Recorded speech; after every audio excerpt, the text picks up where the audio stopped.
ये जानने के लिए कृपया सुनिए। जगत गुरु तत्वदर्शी संत रामपाल जी महाराज के अमृत वचन सर्व पवित्र धर्मों के पवित्र शास्त्रों के आधार पर। गुरु बिन काहु न पाया ज्ञाना, जो थोथा भूसड़े मूड किसाना। अब जैसे धान निकाल लिए हो और पराल पड़ी हो और उस पराल ने कोई कूट रहा हो, क्या वो बुद्धिमान हो सकता है? तो ये जितने भी आज तक हमारे धर्मगुरु थे ये भूस कूटते थे और कणक का इन्हें पता नहीं था इसमें है कहाँ। तो कहने का भाव ये है कि परमात्मा ये कहते हैं गुरु बिन काहु न पाया ज्ञाना, गुरु बिन वेद पढ़े जो प्राणी समझे ना सार रहे ज्ञानी। श्री देवी भागवत पुराण और छठे स्कंद में 414 पृष्ठ पे व्यास जी बता रहे, कह रहे कि राजन सतयुग के ब्राह्मण वेद के पूर्ण विद्वान होते थे और वो दुर्गा की पूजा करते थे। खाक विद्वान थे वेद के। वेद में है कहीं दुर्गा की पूजा का प्रावधान, या गीता में है कहीं दुर्गा की पूजा का प्रावधान? तो पुण्यात्माओं, तो कहते हैं एक ना भूला दो ना भूली, भूली सब संसारी। दास गरीब या चूक धरोधर, ये सब जगह ही चूक थी, कमजोरी थी, कमी थी, इनको ज्ञान नहीं था। तो कहने का भाव ये है कि परमात्मा ने 600 वर्ष का पहले कहा था कि तीनों देव की जो भक्ति करते हैं उनका मोक्ष नहीं होगा। और गीता जी ने क्या कहा कि इन तीनों भगवान ब्रह्मा विष्णु महेश तक जिनकी बुद्धि सीमित होगी, इनका ज्ञान हरा जा चुका है, राक्षस स्वभाव को धारण किए हुए मनुष्यों में नीच दूषित कर्म करने वाले मूर्ख। जब तो भगवान को अच्छा बुरा कहा करते थे, अब बोलो ना वो धर्मगुरु। 10 साल हो गए दास ने ढिंडोरा पीटते, 15 साल 20 साल हो गए, और इसमें टीवी चैनल पर दे रखा है कि किसकी पूजा कराया करते, तुम किसकी पूजा कर रहे हो, तुमने जीवन नाश अपना भी किया और इन भोले श्रद्धालुओं को मिसगाइड करके इनके जीवन नाश करने के पाप के भागी और बन गए। अब सभी को सांप सूंघ गया। अगर दास गलत कर रहा तो बोलो, क्यों ना बोल क्यों नहीं रहे? इसलिए ना बोल रहे कि आप शिक्षित हो गए ना, तो रामपाल के हट भी ना पाओ, ऐसा कर देते ये लोग। क्योंकि तो राक्षस से भी लिख रखा है इसमें, राक्षस स्वभाव को धारण किया मनुष्यों में नीच। और ये करेंगे क्या फिर? जो पूजा इनकी कर रहे हैं, धर्म ग्रंथ बता रहे हैं, इनका स्वभाव ऐसा हुआ है। अब स्वभाव भी बदल जाता है। डाकू होता है, ज्ञान सुनने से वो नेक आदमी बन जाता है। शराबी होता है, शराब पीता है, ज्ञान सुनने से शराब छोड़कर भगत बन जाता है। तो इस ज्ञान से ये सभी सुधरना पड़ेगा। इन सभी धर्मगुरुओं को पता चल चुका है कि तुम्हारे पास खक नहीं, पर अब ये न्यो सोच रहे हैं कि अभी सब न पता नहीं चला है और निम बढ़ते जितने निम बहेगी। एक पंडित जी था, वो काशी विद्यापीठ पढ़कर आया था और किसी राजा ने कोई अनुष्ठान करने की बता दी, किसी ब्राह्मण ने, कि भी ऐसे ऐसे को धार्मिक अनुष्ठान कराओ। उसने वजीर की ड्यूटी लगा दी मंत्री की। मंत्री ने गांव में नगर में खोजा कि भी कोई विद्वान ब्राह्मण हो। एक ब्राह्मण का पता चला कि बहुत अच्छे विद्वान हैं, पढ़े लिखे हैं, और जिसने उस राजा को बताया था कि तू कम से कम 4-5 ब्राह्मणों से अनुष्ठान करवाना। अब अन्य ब्राह्मणों की खोज भी की, लेकिन कोई आगे नहीं आ रहा था। इस कारण से ब्राह्मण आगे नहीं आ रहे थे कि जो काशी विद्यापीठ से पढ़कर आया है वो बहुत बड़ा विद्वान है और हम तो जंतर मंत्र कर लिए हैं, हमारी दाल उड़े गले नहीं, और कहीं राजा दंडित ना कर दे। और राजा ने क्या कर रखा था कि प्रतिदिन जो अनुष्ठान के लिए आएगा ब्राह्मण, उसको प्रतिदिन 1 अशरफी, यानी आज का 10 ग्राम सोना, यानी 35-30 हज़ार दिल्ली के उसको दक्षिणा मिलेगी। जो काशी विद्यापीठ पढ़ कर आया था ब्राह्मण, उसको मिली असरफी और उसने फिर लाया खाने पीने का सामान, अपनी पत्नी के बढ़िया गहने गुणे बनवा दिए, कपड़े अच्छे लाया। तो उसकी पंडितानी दूसरे तीसरे दिन बढ़िया गहने और कपड़े पहन कर गई कुएं पर पानी लेने के लिए। अन्य ब्राह्मणियों ने पूछा कि ऐसा क्या हाथ लग गया तुम्हारे, इतने बढ़िया बढ़िया कपड़े और गहने बनवा लिए? कि मेरा पति राजा के यहाँ मंत्र करने जाता है, अनुष्ठान करने जाता है, एक असरफी डेली देता है राजा। तो एक और ब्राह्मणी ने अपने पति से कहा कि आप भी जाया करो ऐसे ऐसे वहाँ पर, और राजा एक असरफी देता है, आप भी तो ब्राह्मण हो। वो कहने लगा कि मिश्राणी, वो तो काशी विद्यापीठ पढ़ कर आया है जो वहाँ अनुष्ठान कर रहा है, और मैं इतना पढ़ा लिखा नहीं हूँ, मेरी उड़े बात बने नहीं। तो फिर वो कहने के लगी कि तू वैसे तो इतनी पढ़ताई दिखाता है, अब जहाँ पर अच्छा माल मिलता है तू वहाँ नहीं जाता है। वो लगी लड़न।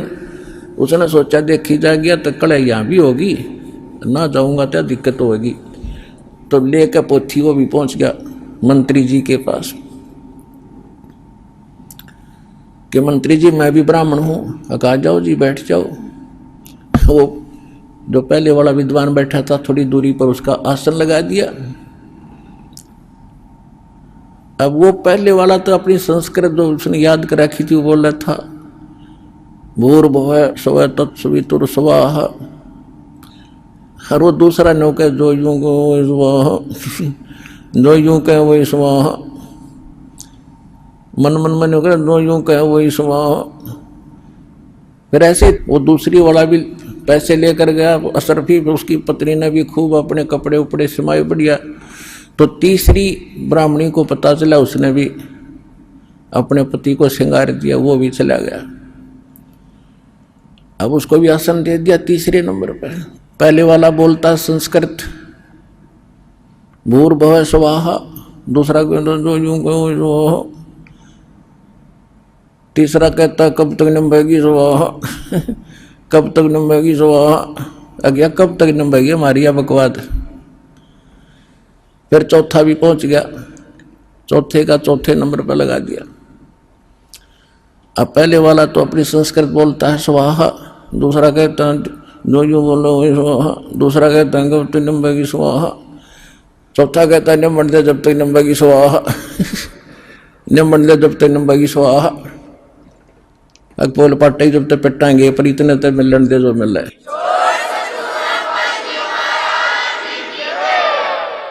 तो इन धर्म गुरुओं गेलियां ऐसे बन रही है कि निम्बन दे जब तक निम्बेगी स्वाहा फिर तो सवा होना ही है, क्योंकि सब सफाया होगा इनका, इनको कहीं छुपने को स्थान नहीं मिलेगा। इतने अनमोल जन्म के साथ ये खिलवाड़ कर रहे, या तो इनको पता नहीं था जब तक बात थी दूसरी कि विज्ञान नहीं था। अब इनको ज्ञान है, एक मीडिया के अंदर चल रहा है, और एक दिन से नहीं, 2 दिन से नहीं, 20 वर्ष से आ रहा है। तो इनको ज्ञान हो गया कि हम झूठे हैं, हमारा ज्ञान झूठा है, और फिर भी नहीं मान रहे हैं। उसके लिए परमात्मा कहते जानबूझ साची तजय करे झूठ तने, और ताकि संगत है प्रभु सोपन में भी ना दे। चलो गलती किस पे ना बनी, पता नहीं किन किन पे गलतियां, और जो सुधार लेता है फिर संभल जाता है, वो तो इंसान होता है। जितने भी भक्त हैं और जितने भी वर्तमान के गुरु हैं, ये सभी पुण्यात्मा हैं, परमात्मा के लिए लगे।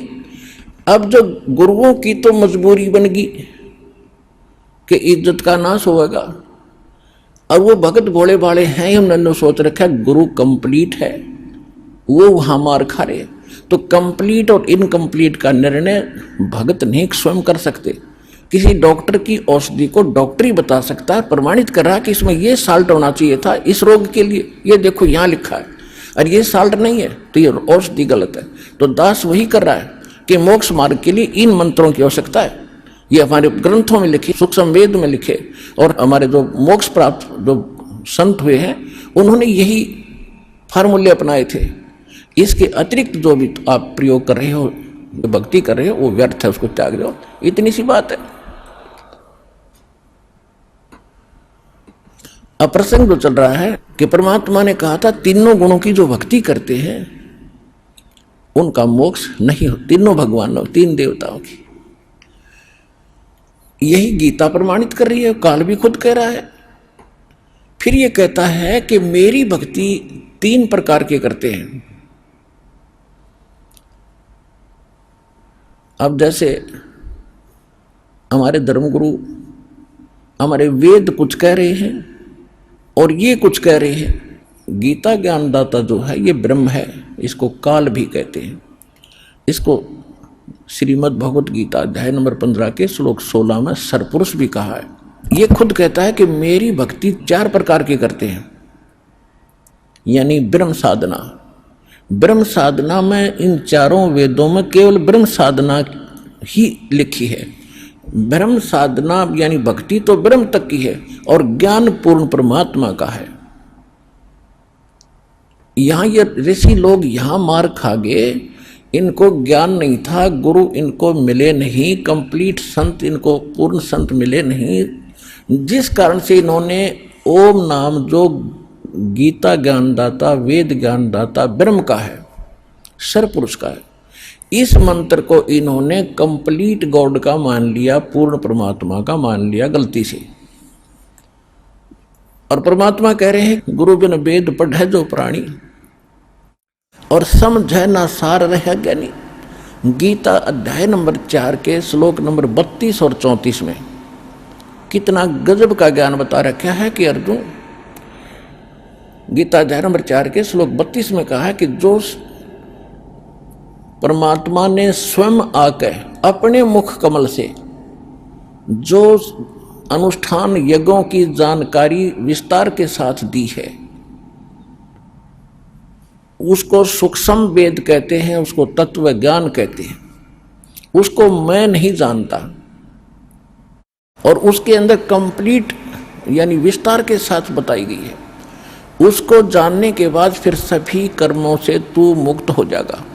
चौथे अध्याय के 34वें श्लोक में कहा है कि उस तत्व ज्ञान को तत्वदर्शी संतों के पास जाकर समझ, यानी गीता ज्ञानदाता उससे अनभिज है।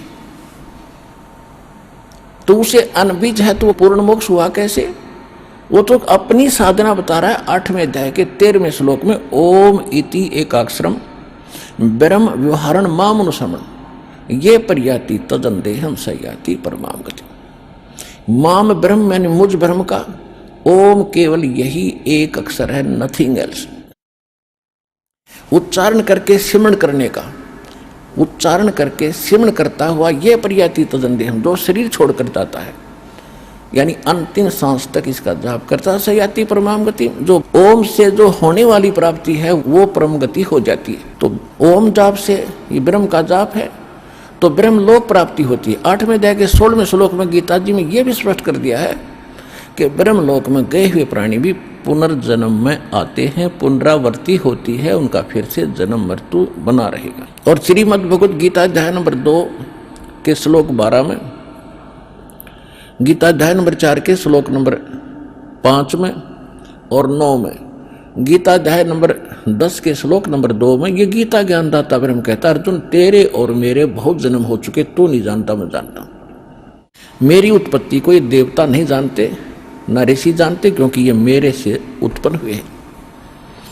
तो इससे सिद्ध हो गया कि गीता ज्ञानदाता स्वयं नाशवान है। तो और ये इसकी साधना किया हुआ ब्रह्मलोक में जाता है। ब्रह्मलोक में गए प्राणी फिर पुनरावृत्ति में होते हैं। ये पूर्ण मोक्ष नहीं हुआ, ये परम शांति नहीं हुई। कौन सी? जो श्रीमद् भगवत गीता अध्याय नंबर 18 के श्लोक नंबर 62 में कहा कि अर्जुन को सर्वभाव से उस परमेश्वर की शरण में जा जो गीता ज्ञानदाता से अन्य है। उस परमात्मा की कृपा से तुम परम शांति को और सनातन परम धाम को प्राप्त होगा, शाश्वत लोक में चला जाएगा। और श्रीमद् भगवत गीता अध्याय नंबर 15 के श्लोक नंबर 4 में कहा कि तत्वदर्शी संत की प्राप्ति के उपरांत परमेश्वर के उस परम पद की खोज करनी चाहिए, जहां जाने के बाद साधक फिर लौटकर कभी संसार में नहीं आते। और जिस परमेश्वर ने सब ब्रह्मांडों की रचना की है और केवल उसी की भक्ति करो और सब पूजाएं त्याग दो। अपनी साधना को भी छोड़ने को कह रहा है कि केवल उसकी भक्ति करो। अपनात्मा, ये है श्रीमद् भगवत गीता का सार जो दास बता रहा है। और पहले 4 पंक्ति लिख देते थे, अर्जुन तू क्या लाया है, तेरा क्या जाता है, आत्मा तो अजर अमर है, तू क्यों चिंता करता है। बस ये था गीता सार है, खाक था गीता सार। गीता सार तो अब आपके सामने आ रहा है, ये था वो गीता जी का सार। अब जो प्रसंग चल रहा है कि अब ये जो ऋषि थे इनको गुरु नहीं मिला, और गुरु ना मिलने से इनका ये अकल आई नहीं कि तुम ये भी तुम्हारी समझ में आना चाहिए कि जो वेद ज्ञानदाता ही ये गीता ज्ञानदाता है, और वेदों का सारांश ही श्रीमद् भगवद गीता है। तो वेद में यजुर्वेद अध्याय नंबर 40 के मंत्र नंबर 10 में ये वेद ज्ञानदाता खुद कहता है कि कोई तो परमात्मा को संभवात कहता है। संभवात माने जन्म लेने वाला, जैसे अवतार रूप में राम और श्री कृष्ण आदि मानते हैं। और कोई इसको असंभवात कहता है कि जन्म लेता ही नहीं, वो अजन्मा है, अजरो अमर है, वो कभी प्रकट नहीं होता। लेकिन इसकी सही जानकारी तो तत्वदर्शी संत बताएंगे, उनसे सुनो। तो इनकी अकल वहां नहीं गई कि ये क्या लिखा है। ये तो वेद ज्ञानदाता खुद कह रहा है कि वो तो कोई और बताएंगे, तत्वदर्शी संत बताएंगे। और यजुर्वेद अध्याय 40 के मंत्र 15 में उसमें लिखा है कि वायु अनिलम अथितम भस्मांतम शरीरम, भस्मांतम शरीरम, शरीर के अंत होने तक इस मंत्र का जाप करना है। कौन से का? ओम कर्तु समर किलबे समर कर्तुम समर। ओम नाम का जाप काम करते करते सिमरण करो, विशेष कसक के साथ श्रद्धा के साथ सिमरण करो, और मनुष्य जीवन का मूल कर्तव्य जानकर ओम का सिमरण करो। अब ये कह रहा है कि यजुर्वेद अध्याय नंबर 40 के मंत्र नंबर 15 में तो इसने ये बता दिया। यजुर्वेद अध्याय नंबर 40 के ही अंतिम मंत्र, और यजुर्वेद का अंतिम मंत्र है, ये अंतिम अध्याय है और 17वां अंतिम मंत्र है, श्लोक है। उसमें वेद ज्ञानदाता कहता है कि वो पूर्ण परमात्मा तो परोक्ष है, ऊपर है, वो तो गुप्त है, उसकी जानकारी मुझे भी नहीं है। और मैं ब्रह्म हूं, मैं ब्रह्म लोक में रहता हूं, और मेरा ओम नाम है। तो इनका अकल में नहीं आई कि जब और परमात्मा है तो मंत्र करे ओम ब्रह्म का, वो कहता कोई और भगवान है। उसके विषय में यजुर्वेद अध्याय नंबर 5 के मंत्र 32 में कहा कि वो कौन है? उसी कसी माने जो परम शांतिदायक है। कबीर असी, वो कबीर अंगारी असी बंभारी असी, वो कबीर है, वो परमात्मा कबीर देव है जो पापों का नाश करने वाला है। और बंभारी, अरि माने शत्रु, बंभर माने बंधन, यानी जो बंधनों का शत्रु है हम उसको बंदी छोड़ कहते हैं। और परमात्मा खुद भी कहते हैं बंदी छोड़ हमारा नामम, अजर अमर है अस्थिर ठामम, अमर करूं सतलोक पठाऊं, तात बंदी छोड़ कहां। और वेद स्पष्ट नाम लिख रहे हैं कि वो कबीर अंगारी असी, पाप नाशक केवल कबीर देव है, और कोई पाप का नाश नहीं कर सकता कोई भी देव। और बंभारी असी, वही बंधनों का शत्रु है, यजुर्वेद अध्याय नंबर 5 के श्लोक नंबर 32 में। और रतधामा सवर ज्योति रतधामा असी। अब बताओ, सवर ज्योति माने स्वयं प्रकाशित है वो लोक, और उस रत धाम के अंदर परमात्मा रहते हैं सतलोक में। ये ऋग्वेद मंडल नंबर 9 सूक्त 86 के मंत्र 26-27 से ही प्रमाणित है। 27 में लिखा है कि वो परमात्मा धू लोक के तीसरे लोक में रहता है। धू लोक के यानी उस तेजों में सवर ज्योति, जो सवर ज्योति लोक है, स्वयं प्रकाशित जो स्थान है सतलोक है, उसके तीसरे पोर्शन में भगवान रहता है। ऋग्वेद मंडल नंबर 9 सूक्त 54 मंत्र 3 में भी लिखा है कि वो परमात्मा सभी लोकों के ऊपर के लोक में तिष्ठ थी, वहां बैठा है, विराजमान है। और ये क्या करते, भगवान निराकार है, वो तो कण कण में विद्वान है, भगवान कहीं एक स्थान पर नहीं रहता। और वेद क्या बता रहे हैं? तो इनके विषय में कहा है कि मोती मुक्ता दर्शत नाही, ये जग है सब अंदरे, दिखत के तनेण चश्मिन का फिरा मोतिया बंदरे। किसी का सफेद मोतिया हो जाए या काला मोतिया हो जाए, उसकी आंख तो ऐसी दिखा करें गजब की, हकती ओके होगा, साफ होंगी, खूब दिखता होगा स्वस्थ है, लेकिन उसको देखता कति नहीं। इसी प्रकार ये विद्वान और संस्कृत के माहिर दिखाई देते थे, पर इनको मोतियाबिंद था इस ज्ञान का, अज्ञान का मोतियाबिंद था। दिखत के तो नैन चश्मिन का फिरा मोतियाबिंद रे। और इसी भ्रम में हम रह गए कि न खूब दिखता होगा, उंगली पकड़ कर चल पड़े हमारी, आप भी गड्ढे में मर गए गिर के और हम भी डाल दिए सारे। तो अब इस मोतियाबिंद का ऑपरेशन, अज्ञान रूपी मोतियाबिंद का ऑपरेशन करने की सेवा इस दास को प्राप्त हुई है। पूरा विश्व आओ और ये ऑपरेशन कराओ और ठीक मार्ग ग्रहण करो।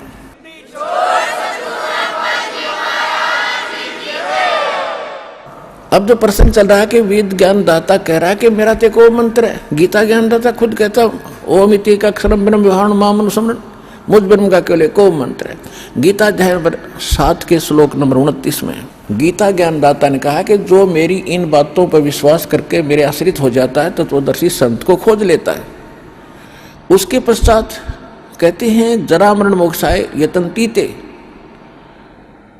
माम आश्रित है यतन्तीते, जो मेरे इस ज्ञान को आश्रय करके तत्वदर्शी संत जिन्होंने खोज लिया, वो केवल जरा और मरण के लिए ही, जरा माने वृद्धावस्था बुढ़ापे के दुख से बचने के लिए, और मरण के यानी बार बार मृत्यु ना हो उसके लिए जो प्रयत्न करते हैं, प्रयत्नशील हैं, वो तत्ब्रह्म विदु कृष्णम अध्यात्म कर्मम च अखिलम, यानी वो पूरे उस तत्ब्रह्म से परिचित हो चुके हैं। तत्ब्रह्म से, गीता ज्ञान दाता से अन्य वो ब्रह्म है, ब्रह्म माने भगवान होता है, उस अन्य भगवान से, तत्ब्रह्म से और सारे यहाँ कर्मों से परिचित है और पूरे अध्यात्म मार्ग से परिचित हो चुके हैं। तो अर्जुन ने 8वें अध्याय के प्रथम मंत्र में पूछा कि भगवान वो फिर तत्ब्रह्म कौन है? 8वें अध्याय के 3रे श्लोक में श्रीमद् भगवद गीता में कहा कि वो परम अक्षर ब्रह्म है, यानी गीता ज्ञानदाता से कोई और है वो परम शक्ति। 8वें अध्याय के 5 और 7 में गीता ज्ञानदाता कहता है मेरी भक्ति कर, मुझे प्राप्त होगा, और युद्ध भी करना पड़ेगा। यानी जो भक्ति है ये हठ योग नहीं करना, कहीं पर भी प्रमाणित नहीं है कि एक स्थान पर बैठकर आसन लगाकर हठ योग करते रहो, नहीं। जैसे सूक्ष्म वेद में भी यही बताया कि नाम उठत नाम बैठत नाम सोत जागवे, नाम खाते नाम पीते नाम से लागवे। और यजुर्वेद अध्याय नंबर 40 के श्लोक मंत्र में स्पष्ट हो गया कि ओम करतु समर किलवे समर करतुम समर, ओम नाम का जाप काम करते करते सिमरण करो और विशेष कसक के साथ करो और अपना मूल कर्तव्य जान के काम भी करो, भक्ति भी करो। यही 8वें अध्याय के 7वें श्लोक में कह रहा गीता ज्ञानदाता कि तू युद्ध भी कर और मेरा स्मरण कर।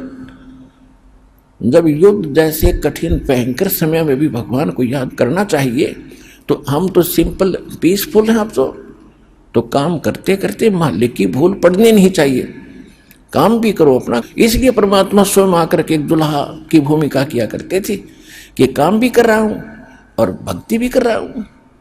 दिखा रहे थे करके, वो तो हमारे लिए एक उदाहरण दे रहे थे कि मोक्ष तो ऐसे होगा, जंगल में जाकर वहां धूना लगा के या किसी प्रकार खड़े बैठ के, वो तरीका नहीं है मोक्ष का। सही भक्ति हो, सही मंत्र हो, अपना काम भी करो और मोक्ष प्राप्ति हो सकती है। लेकिन मंत्र कंप्लीट हो और गुरु पूरा हो। अब जो प्रसंग चल रहा है गीता अध्याय नंबर 8 के श्लोक 5 और 7 में तो उसने अपनी भक्ति बता दी। गीता अध्याय नंबर 8 के श्लोक नंबर 8, 9, 10 3 मंत्रों में उस परम अक्षर ब्रह्म की भक्ति बताई है कि तत्वदर्शी संत बताओगा मैं नहीं जानता। उसका मंत्र बता दिया 17वें अध्याय के 23वें श्लोक में श्रीमद् भगवत गीता में। ओम तत्सत इति निर्देश है ब्रह्मण त्रिविध समर्थ है। ब्रह्मण माने उस परम अक्षर ब्रह्म की भक्ति का ओम तत्सत, ये 3 मंत्र का जाप है और कोई मंत्र नहीं है। ओम तो ब्रह्म का है, ये तो सार्वजनिक रखा है इसने, और तत् और सत्य सांकेतिक है, ये कोड वर्ड है। जैसे बादाम का ऊपर एक कवर होता है, उसके अंदर छिलका होता है और वो बादाम ही कहलाता है, लेकिन वो छिलका खाने का नहीं, छिलके उसके अंदर है वो, तो ऐसे ही के अंदर ये कोड वर्डों में वो गिरी छुपा रखी थी, वो दास के अतिरिक्त इस विश्व में किसी के पास नहीं है, इसका भेद भी नहीं, किसी को छीट भी नहीं लगी किसी को।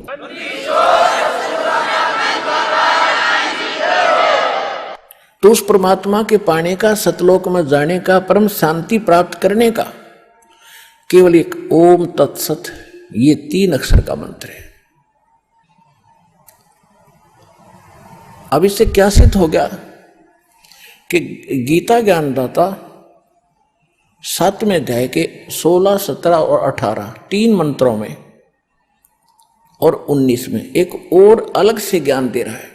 ये कह रहा है कि मेरी भक्ति 4 प्रकार की करते हैं। एक अर्थार्थी, यानी ब्रह्म साधना जो किया करते थे ब्राह्मण लोग, केवल वेदों से ही अनुष्ठान करते थे। चाहे कोई किसी को का संकट निवारण के लिए, आर्त माने संकट, दुखी, संकट निवारण के लिए, और अर्थार्थी धन लाभ प्राप्ति के लिए। जैसे आजकल कोई अन्य मंत्रों से कोई अनुष्ठान करता है, ऐसे नहीं करते थे, वो केवल वेद मंत्रों से ही किया करते थे। और जिज्ञासु वो होता है जो परमात्मा पाने के लिए घर से निकला, वैराग्य हो गया, संन्यास ले लिया, जैसे भी उसने गुरु मिले उनसे ज्ञान ग्रहण करके वो वक्ता बन गया और दुनिया में प्रसिद्ध हो गया उस खिचड़ी ज्ञान से। ये महर्षि दानंद कैसे न कक्का पता नहीं था, महर्षि पाक के। तो ये जिज्ञासु था, घर से निकला था परमात्मा के लिए, आगे वो नकली गुरु मिले इनको, उन्होंने जो उसमें भर दिया उसने आगे वो बच फैला दिया। तो ये कहता तीसरे जो जिज्ञासु, अर्थार्थी और जिज्ञासु, ये रिजेक्ट कर दिया कि नहीं ये भक्त नहीं है। चौथा ज्ञानी बताया है कि ज्ञानी मुझे अच्छा लगता है, ज्ञानी को मैं अच्छा लगता हूं। ज्ञानी किसे कहते हैं? ज्ञानी उसको कहते हैं कि जिसको यह ज्ञान हुआ कि मनुष्य जीवन बार बार नहीं मिलेगा, और मनुष्य जीवन प्राप्त करके यदि परमात्मा प्राप्ति नहीं होती इस जीवन का कोई यूज नहीं। नंबर 1। नंबर 2, एक तो मनुष्य जीवन बार बार नहीं मिलेगा, और दूसरा मनुष्य जीवन प्राप्त करके यानी मोक्ष नहीं हुआ तो इसका कोई फायदा नहीं इस मिट्टी का। तीसरा, उनको ये ज्ञान हुआ कि इन देवी देवताओं की भक्ति से मोक्ष नहीं होगा, एक पूर्ण परमात्मा की भक्ति से मोक्ष होगा। तो वो इस कारण से उन्होंने अन्य देवताओं की पूजा नहीं की, वो केवल ब्रह्म साधना करने लगे।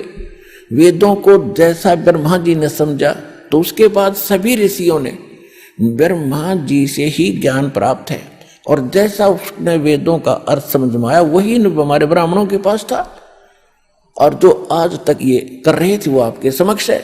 ये केवल जो ब्रह्म के साधक थे वो केवल ओम जाप करते थे और कुछ नहीं। इन ब्राह्मणों को ये समझ में नहीं आया कि ये तो और भी बता रहा है कि वो परमात्मा कोई और है, उसकी जानकारी कोई संत रखता है, तत्वदर्शी संत रखता है। वो ज्ञान वो है जो भगवान खुद आकर अपने मुख कमल से बताता है।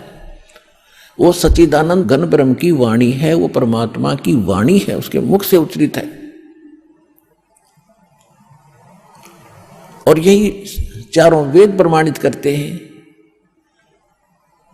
आपको बहुत बार सुनाया है, बताया है कि ऋग्वेद मंडल नंबर 9 सूक्त 86 मंत्र 26 और 27 में, ऋग्वेद मंडल नंबर 9 सूक्त 82 मंत्र 1, 2, 3 में, ऋग्वेद मंडल नंबर 9 सूक्त 20 मंत्र 1 में, ऋग्वेद मंडल नंबर 9 सूक्त 1 मंत्र 9 में, ऋग्वेद मंडल नंबर 9 सूक्त 54 मंत्र 3 में, ऋग्वेद मंडल नंबर 9 सूक्त 96 यानी 96 के मंत्र 16 से लेकर 20 तक, ऋग्वेद मंडल नंबर 9 सूक्त 94 मंत्र 1 में, ऋग्वेद मंडल नंबर 9 सूक्त 95 के मंत्र 2 में। इसका संक्षिप्त सारांश दास बता देता है कि परमात्मा ऊपर के लोक में रहता है, उसके सतलोक में, और वहां मनुष्य के राजा के समान, जैसे राजा सिंहासन पर विराजमान होता है, सिर पर मुकुट धारण करके ऐसे बैठा है, वहां से गति करके आता है इस लोक में, अच्छी आत्माओं को मिलता है और उनको तत्व ज्ञान देता है।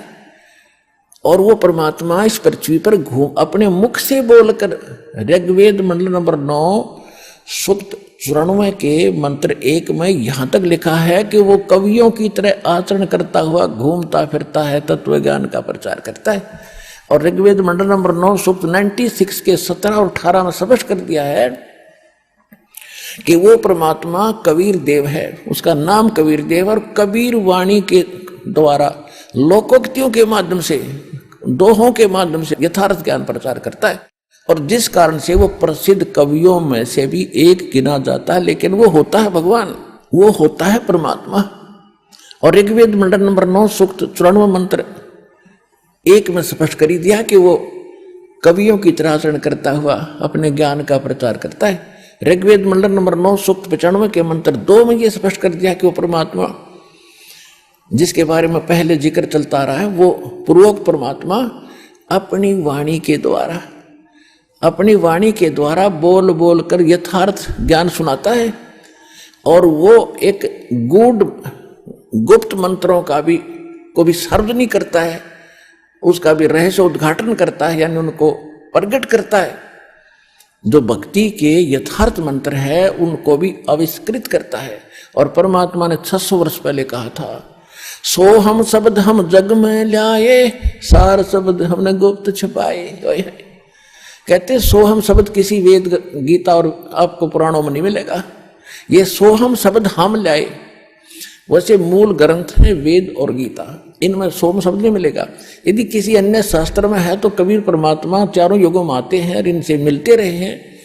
जैसे शंकर भगवान को भगवान मिले थे कबीर साहब साधु रूप में, और इनको भी ये सोहम मंत्र दिया था, ये उसका जाप करते हैं। लेकिन वो कंप्लीट कोर्स नहीं दिया इनको, किसी को ओम दे दिया, किसी को हरिओम दे दिया, विष्णु जी को लक्ष्मी को हरिओम दे रखा है, ये उसका जाप करते हैं। और हम भी उसी का जाप करते हैं, तो हमसे प्रेम करते हैं, अट्रैक्ट होते हैं हमारे साथ। इसलिए इन मंत्रों को आपको इसलिए दिया गया है, ये इनकी पूजा नहीं है, इनसे लाभ लेने के ये मंत्र हैं। तो परमात्मा ने धर्मदास जी को बताया था और गरीबदास जी को बताया था, हम बैरागी ब्रह्मपद और सन्यासी महादेव और सोहम मंत्र दिया शिव जी को करे हमारी सेव। तो यही वेद बताता है कि वो परमात्मा जब आते हैं अपनी वाणी के द्वारा ज्ञान प्रचार करते हैं, तो उस एक भक्ति मार्ग के गूढ़ मंत्रों का भी, गुप्त मंत्रों का भी वो सार्वजनिक करते हैं, जो किसी को भी ज्ञान नहीं होता।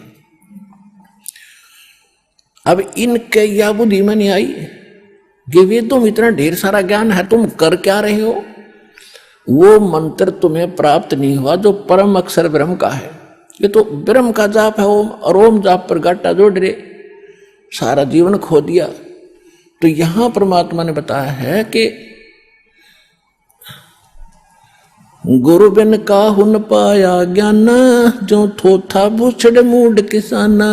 गुरु बिन वेद पढ़े जो प्राणी, समझे न सार रहे अज्ञानी। इससे सब सिद्ध है कि ये अज्ञानी थे, जितने भी ब्राह्मण ब्रह्मा जी से लेकर विष्णु और शिव जी तक, और नीचे का तो गिनती क्या, इनको वेद ज्ञान भी नहीं था। उसमें किसकी भक्ति बता रखी है? स्वयं परमात्मा ने आकर ये ज्ञान दिया है, और यह इस दास के ऊपर प्रजा की है। क्योंकि जिन महापुरुषों को परमात्मा मिले थे, अच्छी आत्माओं को, उनको मना कर दिया था, उनको प्रतिज्ञा दिला दी थी कि अभी इन मंत्रों को किसी को सार्वजनिक ना करना, नहीं तो बिचली पीढ़ी जो मैंने पार करना सभी संसार को। उस समय ये नकली लोग जितने भी गुरु हैं यही ज्ञान और यही मंत्र देते पाओगे, और ये हैं काल के दूत, इनको अधिकार है नहीं ये जाप देने का। तो अनधिकारी जो पासपोर्ट बना हुआ या कोई ड्राइविंग लाइसेंस बना हुआ है, चालक प्रमाण पत्र, वो कामयाब नहीं होता समय पर, और लगता एक जैसा ही है। तो परमात्मा ने इसलिए आंख में चौनी करके इस समय तक इस ज्ञान और इस समाधान को गुप्त रखना था, और अब सार्वजनिक करने का आदेश दास को हो चुका है, अब ये कर रहा है, और तो आप समझ रहे हो, आपका कल्याण हो जाएगा।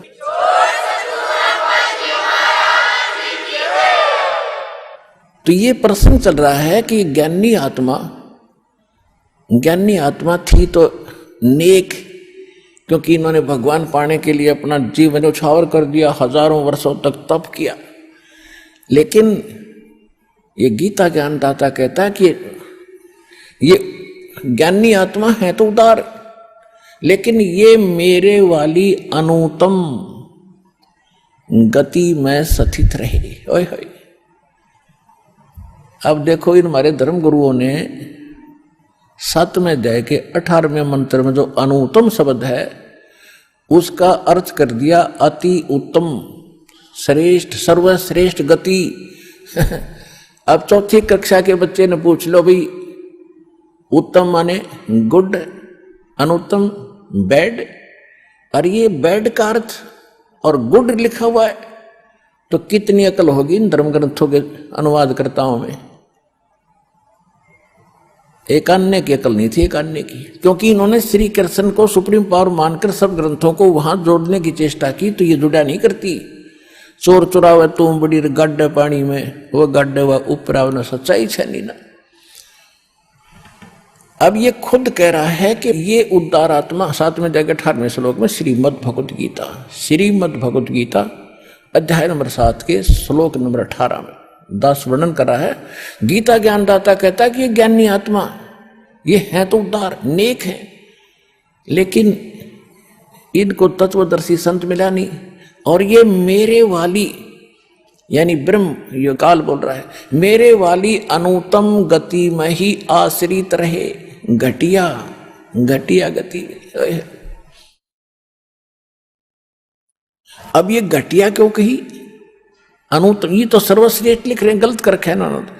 इसलिए कहा कि जैसे गीता अध्याय नंबर 8 के श्लोक नंबर 1 में इसने बता दिया कि मेरा देखो मंत्र है मुझ ब्रह्म का, और ओम नाम का जाप अंतिम सांस तक करते रहोगे तो इसकी जो मिलने वाली परम गति वो प्राप्त होगी। 8वें अध्याय के 16वें श्लोक में स्पष्ट कर दिया कि ब्रह्मलोक में गए हुए प्राणी भी पुनरावृत्ति में है, और खुद भी इसने स्पष्ट कर दिया दूसरे अध्याय के 12वें श्लोक में, चौथे अध्याय के 5वें और 9वें श्लोक में, और 10वें अध्याय के दूसरे श्लोक में गीता जी में कि अर्जुन तेरे और मेरे बहुत जन्म हो चुके, तू नहीं जानता मैं जानता हूं। इसने यह भी स्पष्ट कर दिया 15वें अध्याय के 4थे श्लोक में कि तत्वदर्शी संत की प्राप्ति के उपरांत परमेश्वर के उस परम पद की खोज करनी चाहिए जहां जाने के बाद साधक फिर लौटकर कभी संसार में नहीं आते, और केवल उसी की भक्ति करो जिन्होंने सारे ब्रह्मांडों की रचना की है। 18वें अध्याय के 62वें श्लोक में भी स्पष्ट कर दिया कि अर्जुन तू सर्वभाव से उस परमेश्वर की शरण में जा, उसकी कृपा से तू परम शांति सनातन परम धाम को प्राप्त होगा। सनातन शाश्वत स्थान जिसका कभी नाश नहीं होता, वहां गए प्राणी फिर लौटकर नहीं आते, और ब्रह्म साधक तो पुनर्वर्ती में। तो 7वें अध्याय के 18वें श्लोक का ये अर्थ है कि मेरी साधना करने वाला फिर भी अनुत्तम घटिया साधना में लीन रहा, क्योंकि जन्म मृत्यु मिटेगी नहीं, और जब तक जन्म मृत्यु नहीं मिटेगी शाश्वत स्थान मिलेगा नहीं जहां जाने के बाद वापस नहीं आते, तब तक परम शांति हो ही नहीं सकती। इसलिए इसने अपनी साधना को अनुत्तम कहा, घटिया कहा। और जैसे एक चुनक ऋषि की कथा दास बहुत बार सुनाता है, एक चुनक ऋषि थे, वो थे उद्धार ज्ञानी आत्मा, उन्होंने परमात्मा पाने के लिए समर्पित हुए। जैसा ऋषियों से ज्ञान हुआ, ओम नाम का जाप और हठ योग किया। हठ योग किसी साधना में, किसी वेद में प्रमाणित नहीं है, ना किसी सदग्रंथ में प्रमाणित है। ये भूल कहां से लगी इनको? ब्रह्मा जी जब नारद जी पूछ रहे हैं देवी पुराण के 3रे स्कंद में कि एक ब्रह्मांड की रचना बताओ पिताजी, तो ब्रह्मा जी कह रहे हैं कि नारद क्या बताऊं, मैं होश में आया तो मैं कमल के फूल पर बैठा था, मुझे नहीं मालूम मैं कहां से उत्पन्न हुआ, कौन मेरा जनक है। फिर मैं खोज करने लगा, ऊपर नीचे धक्के खाए। फिर आकाशवाणी हुई कि तप करो, मैंने 1000 वर्ष तप किया। फिर आकाशवाणी हुई कि सृष्टि करो। तो इसने ब्रह्मा जी ने, या आकाशवाणी थी तो काल की ब्रह्म की कि तप करो, इसने मान ली पूर्ण परमात्मा की, क्यों ये सामने तो आता नहीं, गुप्त आदेश देता रहता है इनको। तो ये वहां से ले लिया तप करना इसने, ब्रह्मा जी ने, जबकि वेद तो इसने बाद में प्राप्त हुए। जब सागर मंथन किया प्रथम बार, जब वेद काल के परमात्मा ने ये कंप्लीट कोर्स दिया था, 500 वेद दिए थे इसको, इंक्लूडिंग ये सूक्ष्म वेद यानी तत्व ज्ञान, इसके अंदर फीड कर दिए थे, वहां सतलोक से इसके हृदय में भेज दिए थे काल के। जैसे आप देखते हो आजकल यहां से ईमेल के माध्यम से फिल्म चली जाती है दूसरे स्थानों पर, वहां डाउनलोड कर लो, ऐसे ही इसके वहां भेज दिया। जब ये इसने बाहर डाउनलोड किया, सांसों के द्वारा इसके बाहर आए थे सारा वेद। इसने जब पढ़ा, इसने देखा कि उस वेद में, वो कंप्लीट एक का वेद था, एक पूरा ग्रंथ था। इसने पढ़ते पढ़ते देखा कि इसमें तो बहुत जानकारी है ऊपर की, सच्चे भगवान की। इसने वो पोर्शन निकाल दिया और ये 4 वेद भगवान के डर से ये 4 वेद रख लिए, जिसमें महिमा तो पूर्ण परमात्मा की है और साधना केवल इस ब्रह्म तक की है। और परमेश्वर ने 600 वर्ष पहले कहा था कबीर भगवान ने कि वेद मेरा भेद है, मैं ना वेदन के माही और जौन वेद से मैं मिलूं। ये वेद जानते नहीं, 4 वेद मेरी महिमा का गुणगान करते हैं। धर्मदास 600 वर्ष पहले भगवान बताया करते थे, इन 4 वेदों में मेरी महिमा कंप्लीट भर रखी है कति। लेकिन जिस वेद से मैं मिलूं, यानी जिस ज्ञान से, जिस विधि से मेरी प्राप्ति होगी, वो इसमें नहीं है। वो तो परमात्मा स्वयं आकर देता हो, तत्व ज्ञान उसके अंदर है। तो जब तक उस परमात्मा की विधि प्राप्त हुई नहीं, ज्ञान होगा तो उस ज्ञान का क्या लाभ हुआ। तो ये इस प्रकार इन ऋषियों के साथ धोखा हुआ। इन्होंने ओम नाम तो ले लिया वेदों से, पूर्ण परमात्मा का जानकर, और ब्रह्म को कंप्लीट गॉड मानने लगे। इसी को परम अक्षर ब्रह्म कहने लगे, इसी को पूर्ण परमात्मा, इसी को अक्षर ब्रह्म, इसी को परम अक्षर ब्रह्म, इसी को ब्रह्म। कोई बात हुई? एक स्टेट के मंत्री को, मुख्यमंत्री को कोई प्रधानमंत्री भी कहे, राष्ट्रपति भी कहे, तो कितना विद्वान है वो, क्या जाना उसने उस प्रोसीजर को। तो इस प्रकार इन ऋषियों के साथ अभी तक इन्हों धोखा हो गया। तो इस टुनक नाम के ऋषि ने वेदों वाला तो मंत्र ले लिया, उसका जाप शुरू किया और हठ योग ले लिया। ब्रह्मा की दंत कथा लोक वेद से, ये वेद में नहीं है। श्रीमद् भगवद गीता अध्याय नंबर 7 के 12 से लेकर 15 में जो दास ने आपको बताया कि तीनों गुणों से, रजगुण ब्रह्मा सतगुण विष्णु तमगुण, शिव जी से जो हो रहा है ये सब इसका निमित्त कारण मैं ही हूँ। ब्रह्मा जी से उत्पत्ति और विष्णु जी से सतिथि, शंकर जी से संहार हो रहा, इसका निमित्त कारण गीता ज्ञानदाता ब्रह्म कहता मैं हूँ। फिर इसने ये बताया ब्रह्मा विष्णु महेश तक की इनकी पूजा में जिनकी बुद्धि स्थिर है, इनका ज्ञान हरा जा चुका, वो राक्षस स्वभाव को धारण किए मनुष्यों में नीच दूषित कर्म करने वाले मूर्ख, ये मेरी भक्ति भी नहीं करते। फिर 7वें अध्याय के 20 से लेकर 23 तक और निर्णय ज्ञान दिया है। जो इन देवताओं की जो पूजा करते हैं वो पूजा तो कर रहे हैं भगवान समझ के, भगवान की भक्ति कर रहे हैं, लेकिन इनको जो मैंने थोड़ी बहुत पावर दे रखी है उसका अक्षीणिक लाभ इन मूर्खों को प्राप्त हो रहा है, ये सच्चाई नहीं है। देवताओं की पूजा करने वाले देवताओं तक सीमित रह जाएंगे, इनका जन्म मृत्यु सदा बना रहेगा। फिर गीता अध्याय नंबर 16 के श्लोक नंबर 23 में, 23 और 24 में गीता ज्ञानदाता कहता है कि जो शास्त्र विधि को त्याग कर मनमाना आचरण करते हैं तो उनकी न तक गति होती है और न उनको कोई सिद्धि प्राप्त होती है, न ही कोई सुख होता है, यानी यूजलेस। 16 में जाएगा 24वें श्लोक में कहा कि अर्जुन, इससे तेरे लिए कर्तव्य और अकर्तव्य की व्यवस्था में जो साधना करनी चाहिए, जो ना करनी चाहिए, वो सदग्रंथ ही प्रमाण है। इसके अतिरिक्त किसी की लोक वेद का, किसी की दंत कथा पर विश्वास मत करना। 17वें अध्याय के 1 से लेकर 6 तक निर्णायक ज्ञान दिया है। अर्जुन ने पूछा कि जो शास्त्र विधि त्याग के और जो मनमानी साधना करते हैं उनका स्वभाव कैसा है, वो किस स्वभाव के होते हैं और कैसी भक्ति करते हैं। तो गीता ज्ञानदाता कहता है जो अच्छी आत्मा है वो तो इन देवताओं की भक्ति करते, ब्रह्मा विष्णु महेश की, और जो वो तो अच्छी आत्मा होती है, और दूसरे जो होते हैं वो तो सतोगुणी होते हैं जो देवताओं की पूजा करते हैं। तो शास्त्र विधि त्याग का मनमाना आचरण है, लेकिन अच्छी आत्मा जो होती है वो तीन ब्रह्मा विष्णु महेश इन देवताओं की, वो तो सतोगुण स्वभाव के होते हैं। और रजोगुण स्वभाव के होते हैं ये जो साधना करते हैं ये यक्षों की और अन्य साधना जंतर मंत्र भूत प्रेत पितरों की। और जो तमोगुण प्रभाव के होते हैं ये सेवड़े टाइप के लोग होते हैं, ये इस तरह की साधना करते हैं। और लेकिन इन सब का फिर निर्णय दिया है 17वें अध्याय के 6ठे श्लोक में कि ये सभी शास्त्र विधि त्याग कर मनमाना आचरण करने वाले मूर्ख इस शरीर के अंदर मुझे भी और परमात्मा का भी वास है इसके अंदर, उसको भी ये क्रस करते हैं। इनको राक्षस स्वभाव का जान, और ये अच्छी आत्मा नहीं है, क्योंकि गीता का समझना कोई बालकों का खेल नहीं। परमात्मा बुद्धि दे अपने कृपा पात्र पे, तभी ये अनमोल ग्रंथ समझ में आते हैं। और टीचर उसी को कहते हैं जो हमारे सिलेबस को ठीक से जाने। वो टीचर कहाँ, जब सिलेबस का ज्ञान नहीं अटपट सुना रहा है तो टीचर नहीं है। तो जितने भी आज तक धर्मगुरु किसी भी धर्म के हैं, उनको अपने सिलेबस का ज्ञान वर्तमान वालों को नहीं है। इस दास रामपाल दास के अतिरिक्त विश्व में नहीं है। ये कद्दे समझ माजी उतारे।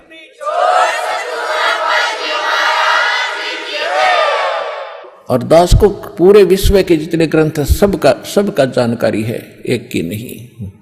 क्योंकि हमारा जन्म तो हिंदू धर्म में हुआ, केवल हिंदू धर्म के सदग्रंथ नहीं, पूरे विश्व के जितने भी धर्म ग्रंथ हैं सबकी जानकारी दास को दी है कबीर भगवान ने, उस परमात्मा ने।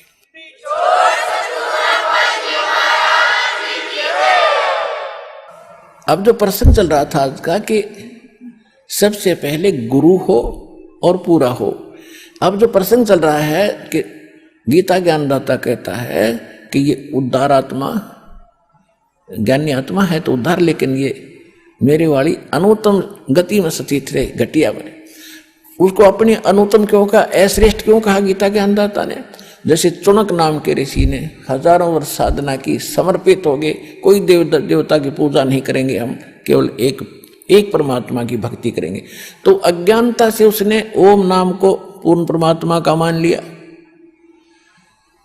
और हठ योग ब्रह्मा जी का, क्योंकि इनके धर्मगुरु ब्रह्मा जी थे सबके, कि ब्रह्मा जी ने वेदों को जो जाना है, किसी के पास ऐसा ज्ञान नहीं है। वो फाइनल हो गया उनके लिए कि ब्रह्मा जी प्रथम पुरुष मानते हैं ये ज्ञान के। तो इसलिए निसंशय होकर उस गलत साधना पर आरूढ़ हो गए। हजारों वर्ष तप किया। गीता ज्ञानदाता 11वें अध्याय के 47-48 में कहता है कि अर्जुन, जो मेरा रूप तूने देखा है, ये भयंकर रूप, जिसको देखकर अर्जुन जैसा योद्धा भी कांपने लग गया था और कहा था भगवान इस लीला ने समेट लो। कहता है ये है मेरा वास्तविक रूप, और इसके दर्शन तेरे से पहले ना किसी को हुए, ना आज्ञा होंगे, ना किसी वेद में वर्णित विधि से, ना किसी जप से, ना तप से, ना किसी क्रिया से मेरे दर्शन नहीं कर सकता।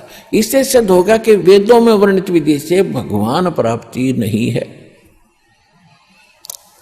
पुण्यात्माओं, आप शिक्षित हो, बालक नहीं हो, और सबके घर में तकरीबन जो साधक हैं हिंदू धर्म के, श्रद्धालुओं के घर में गीता जरूर पाओगे। गीता प्रेस गोरखपुर की प्रकाशित, और गीता प्रेस गोरखपुर से प्रकाशित है, वो हमारे लिए रजिस्ट्री कैसी है, जैसे तहसील में रजिस्ट्री हो जाया करे, हम उसको इतना ऑथेंटिक मानते हैं, इसमें जो लिखा है सही है, ये पढ़कर देखना। तो इससे सिद्ध हो गया कि वेदों में वर्णित विधि से जो साधना जिन्होंने की भगवान नहीं मिल सकता, तो भगवान उनको मिलना ही नहीं था, उसमें कुछ और उनको ये सिद्धि वगैरह आ गई जिनकी हमने कतई आवश्यकता नहीं थी। इन सिद्धियों के बल से ये महर्षि पा किए। अब चौड़क ऋषि ने हजारों वर्ष तपस्या की, भगवान तो इनको मिलना ही नहीं था, मिला ही नहीं। ये एटम बम बन गए, एटम बम सिद्धि के। उधर से एक चक्रवर्ती राजा था मानधाता, पूरी पृथ्वी पर शासन था उसका। और ये राजा लोग दूसरे तीसरे चौथे वर्ष क्या करते हैं, एक अश्वमेघ यज्ञ करते हैं, पूरी पृथ्वी पे घोड़ा घुमा कर आते हैं, जिसके साथ सैकड़ों सैनिक होते हैं। राजा का पर्सनल घोड़ा होता है, हॉर्स, पर्सनल हॉर्स होता है, और उसके गले में एक पट्टी बांध दी जाती है, पंपलेट लटका दिया जाता है कि ये राजा मानधाता चक्रवर्ती का घोड़ा है, और जिसने राजा की पराधीनता स्वीकार ना हो, अन्य छोटे राजा उसके अंतर्गत थे पृथ्वी के, वो इस घोड़े को पकड़ ले और युद्ध के लिए तैयार हो जा। राजा के पास 72 करोड़ सेना है। 72 अक्षौणी, पहले मेजरमेंट अक्षौणियों में होता था, 72 अक्षौणी, एक सीधा सा समझ लो 72 करोड़ समझ कर चलो, 72 करोड़ सेना है। अब जो भी राजा पंपलेट को पढ़ रहा था वो सरेंडर कर देता कि मुझे स्वीकार है, मुझे उनसे लिखवा कर लाते थे। तो घोड़ा वापस आ रहा था, जाते समय भी चुनक ऋषि की कुटिया के पास से गए वो लाबड़दा, जो वापस आ रहे थे, जब ऋषि उधर से काल ने उसका रिमोट से उसमें प्रेरणा कर दी अब देखो, इस काल के जाल को भगवान की तत्व ज्ञान से समझेंगे। पहले तो ये क्या करता है, इनको गलत साधना करवा के एटम बम बनवा लेता है और फिर स्वयं प्रयोग करता है इनका। जैसे ब्रह्मा जी से आकाशवाणी कर दी, तप करो, 1000 वर्ष तप किया, उसमें सिद्धि आएगी। अब रिमोट से कहा कि चलो सृष्टि करो, अब जब वो सिद्धि खत्म हो जाएंगी, ब्रह्मा मरो और गधा बनो, चलो हो गया काम इसका। आइए अब हम उन श्रद्धालुओं के अनुभव जानते हैं जो जगत गुरु तत्वदर्शी संत रामपाल जी महाराज जी से दीक्षा प्राप्त कर चुके हैं तथा उनके द्वारा बताए गए भक्ति मार्ग पर चल रहे हैं। सर नमस्कार। नमस्कार। सर क्या नाम है आपका? नाम जंग बहादुर। कहाँ से आए हैं? मेरा गांव छज्जूपुर है और तहसील पेवा, जिला कुरुक्षेत्र, हरियाणा से हूँ। संत रामपाल जी महाराज से नाम दीक्षा कब लिया आपने? मैंने 2005 सितंबर 2005 में ली। 2005 से आप संत रामपाल जी महाराज से जुड़े हैं। सर आपने संत रामपाल जी महाराज से नाम दीक्षा ली क्यों? मेरी पत्नी को शादी से 6 महीने के बाद प्रेत बाधा ने इतना तंग कर लिया था कि हमें लगभग 7-8 महीने हमने घर भर के नहीं देखा। दाएं बाएं झाड़ फूक करने वालों पे, ओझा वालों पे, सभी जगह गए तो हमें इतना परेशानी होगी कि हम 1-1 रुपए से भी तंग हो गए। हमारे पास खाने के लिए, घर में राशन के लिए पैसे नहीं बचे। तो लास्ट में हम बिल्कुल हार थक के बैठ गए। तो एक भगत जी हमारे अपने रामदास जी हैं हमारे नज़दीक से, तो वो हमें मिलते थे। अक्सर हमें कहते थे कि आप हमारे संत रामपाल जी महाराज की शरण में आओ, आपका वहाँ 1 रुपया नहीं लगेगा, फ्री ऑफ कॉस्ट आपका इलाज होगा और बिल्कुल ठीक हो जाओगे। हम उसकी बात सुन लेते थे, फिर थोड़ा सा विचार करके फिर निकाल देते थे। ऐसे ऐसे करते हमें 6 महीने बीत गए। 6 महीने के बीच में ऐसी स्थिति हो गई थी कि हमारे पास 1 रुपये की भी नौबत आ गई कि हमारी जेब में 1 रुपया भी नहीं था। तो इसी दौरान फिर मैंने लास्ट में अपनी भक्तमती से विचार किया, पत्नी से विचार किया कि हम क्यों ना संत रामपाल जी महाराज की शरण में जाएं। इससे पहले हमने कोई गुरु नहीं बनाया था। हमने सिर्फ मन में एक विचार था, जो हम गुरु बनाएंगे ना पूरा सोच समझ के बनाएंगे। तो हमने संत रामपाल जी महाराज जी से नाम दीक्षा लेने का विचार किया। तो हमने रामदास जी भगत जी हैं उनसे विचार किया, उनसे बात की। तो उन्होंने बताया कि हमने आज से तीसरे दिन आश्रम में गाड़ी जाएगी, तो आप तैयार होके आ जाना। तो हमने विचार बनाया। तो हम भक्तमती अपना मेरी वाइफ और मैं, हम सुबह अपना निकले। तो हम उनके गांव पहुंचे। तो वहां से गाड़ी गई, आश्रम में गए। हम सबसे पहले हम एंट्री की और जैसे ही हमने वहां नाम दीक्षा के लिए बात की तो हमारा फार्म भराया गया, जिसमें उसमें नियम लिखे हुए थे। सर आपने फार्म की बात की, संत रामपाल जी महाराज से नाम दीक्षा लेने से पहले आपसे जो फार्म भरवाया गया, तो क्या सर फॉर्म भरवाने के लिए आपको कुछ पैसे भी देने पड़े? क्योंकि बहुत बार ऐसा सुनने में आता है कि संत रामपाल जी महाराज से जो भी नाम दीक्षा लेता है उनसे नाम दीक्षा लेने के लिए फीस ली जाती है। तो सर संत रामपाल जी महाराज से नाम दीक्षा लेने के लिए आपने कितने पैसे दिए सर? सर ये देखिए जो मीडिया वाले हैं ना, ये हर बात को ना घुमा फिरा के करते हैं, इनकी आदत है। हमें आश्रम में 1 रुपया भी नहीं हमारे से लिया गया। जब हमने नाम दीक्षा ली, फ्री ऑफ कॉस्ट ली है, कोई 1 पैसा नहीं लगा। बल्कि वहाँ का जो रहना खाना पीना सब फ्री ऑफ कॉस्ट है। हमें खाने के लिए भोजन मिलता है, देसी घी का भंडारा वहाँ मिलता है। सर जैसा कि अभी आपने बताया कि आपकी पत्नी को भूत प्रेत की बाधा थी और आप काफी तांत्रिक ओझाओं के पास फिर चुके थे, डॉक्टरों के पास आप दिखा चुके थे अपनी पत्नी को। आपकी जो समस्या थी, आपकी पत्नी की जो बीमारी थी भूत प्रेत की, क्या वो ठीक हुई संत रामपाल जी महाराज से नाम दीक्षा लेने के बाद? बिल्कुल बिल्कुल भक्त जी, सर जी, जैसे हम आश्रम में गए तो नाम दीक्षा के लिए हमने फार्म भरा और हमने गुरुजी से नाम दीक्षा ली और गुरुजी का आशीर्वाद मिलते ही मात्र एकदम से आराम आया। भक्त जी 2005 से लेकर और आज 2017 है, आज तक हमें किसी प्रेत बाधा ने तंग नहीं किया। कोई पितर प्रेत भूत प्रेत जो भी था। उसके बाद मुझे 2 बार जीवन दान मिला है। मेरा 2 बार एक्सीडेंट हुआ। हम यहाँ कुरुक्षेत्र से पेवा की तरफ जा रहे थे तो सामने से गाय आ रही थी, गाड़ी स्पीड पे थी, तो गाय से इतनी जोरदार टक्कर हुई। तो मैंने गुरुजी का नाम जाप करते जा रहे थे तो जोरदार टक्कर होने के बाद फ्रंट वाला शीशा और हेडलाइट और बोन टूट गया और मेरे को खरोंच तक नहीं आई। उस मालिक की शरण में ना होते तो उस दिन हमारी लातें बांध सब कुछ टूट जाता थी। इसके बाद सर हमें बहुत लाभ मिले, भौतिक लाभ। आर्थिक स्थिति बहुत कमजोर थी क्योंकि झाड़ फूंक वालों पे जाके बिल्कुल कमजोर हो गए थे, घर की स्थिति बिल्कुल डाउन थी। तो उसके बाद परमात्मा ने ऐसी रजा बख्शी कि आज पहले एक साइकिल लेने की हैसियत नहीं थी, फिर मोटरसाइकिल ने ली, उसके बाद गाड़ी ली, आज अपना मकान बनाया। परमात्मा की दया इतनी है कि इतने लाभ दिए परमात्मा ने, उसके गुण मैं गा नहीं सकता। तो परमात्मा की दया से हर तरह का लाभ मिला है, शारीरिक सुख मिला है, बच्चे भी हुए हैं। उसके बाद पहले भक्तमती को कोई यानी शादी के बाद 6-7 साल से कोई बच्चा नहीं था, उसके बाद बच्चा भी हुआ, लड़का हुआ, फिर गुड़िया हुई है। सब सुखी परिवार है। परमात्मा संत रामपाल जी महाराज की शरण में आने से बहुत ही सुख मिले हैं, बहुत ही सुख। सर आप एक बात बताइए, देखिए आप भक्ति तो पहले भी कर ही रहे होंगे, तो ऐसा क्या चेंजमेंट हुआ कि संत रामपाल जी महाराज से नाम दीक्षा लेने के बाद ही आपको ये लाभ मिले?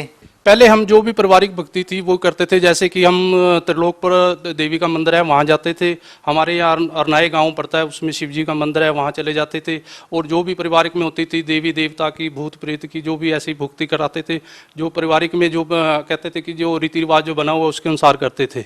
सर आप एक बात बताइए, जब आप पहले ही भक्ति कर रहे थे और आपको भक्ति करने से कोई लाभ नहीं मिला, तो फिर आपको संत रामपाल जी महाराज से नाम दीक्षा लेने के बाद लाभ कैसे मिल गया? ये बात आप लोगों को समझाइए कि ऐसा क्या चेंजमेंट हो जाता है बाद में, कि बाद ही लाभ होता है, पहले क्यों नहीं होता है? देखिए सर, संत रामपाल जी महाराज जो भक्ति कराते हैं वो शास्त्रों के अनुसार कराते हैं। पहले हम भक्ति करते थे, जैसे भी किसी जगह गए, मत्था टेका या वहाँ दिया जला दिया, इससे भक्ति करते थे।